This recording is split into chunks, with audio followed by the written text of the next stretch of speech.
I'm going to talk about a day in the life of at the worst part of the being in the madness.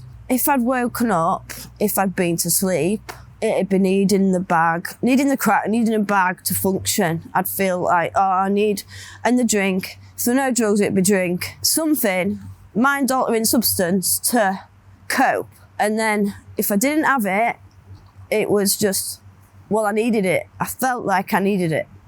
So it'd be straight to shops. I even had a wig at one point, blonde wig. Well, actually, I got a lift from some people and stolen cars and stuff like that. It was mental. And then went to the shops, got things that they might have wanted and I wanted. And to get the drugs, it was all about to get the drugs. And it was a shame because I was lost everything. But when you've lost everything, you've got nothing to lose. When you've got nothing to lose, you're like a passerby in your own life. And then you'd get the drugs and then you'd try and drown out actually what you'd done and what you're doing. Get more and more and more, and then you can't stop. And it just isn't fun anymore. I mean, it got to a point where I was hanging around with people with weapons, and I tried to stop someone I cared about. And I actually got cuckooed at one point, which is where people come in your house, try and take over. But actually I had to harden up, and I ended up begging, borrowing and stealing myself.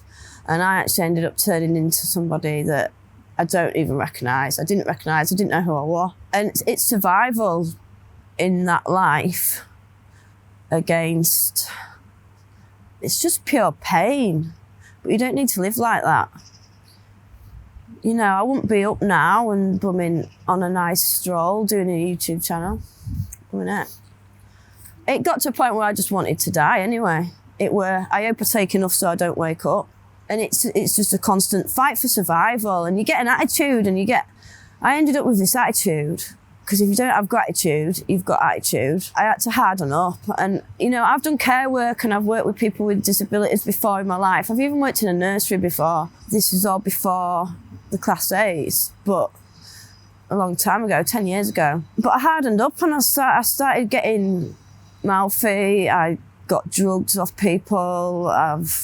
If you put all the effort that you put into getting the drugs and drink that you need, or that you think you need, but you don't need, because that's your addiction. If you put as much effort into staying clean that you do trying to get your drink and drugs, well, you'll be fine because of the effort that you put into that. If you put it into your recovery, put as much of that effort in to doing the right thing, then you'll be all right. Just be out there for like a week. And I mean, I got reported missing. I was wanted. I didn't even know I was wanted because I missed court, but that's because I had a chance to see my son, so I wasn't going to miss it. But I missed a court date and I was in cells and then got out.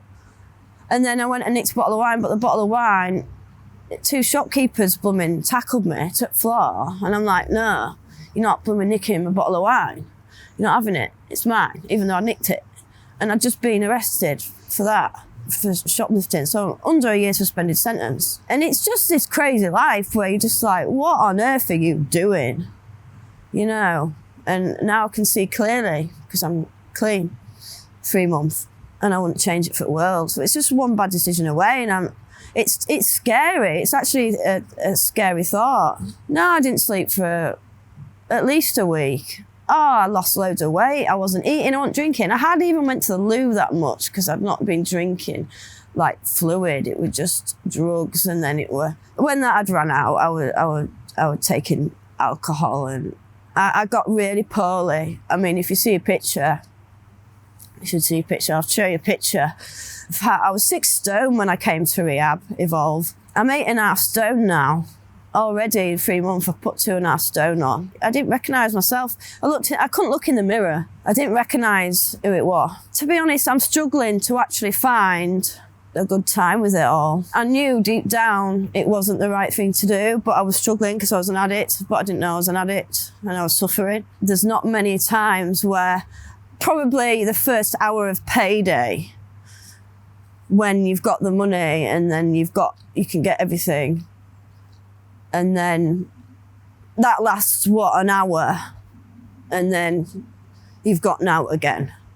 And then you're even more depressed on a come down. So then you need something for the come down. It hasn't been fun. It's just got from bad to worse, to be honest. I really hope that I've been of help to somebody and hope to see you at meetings. And thanks for watching.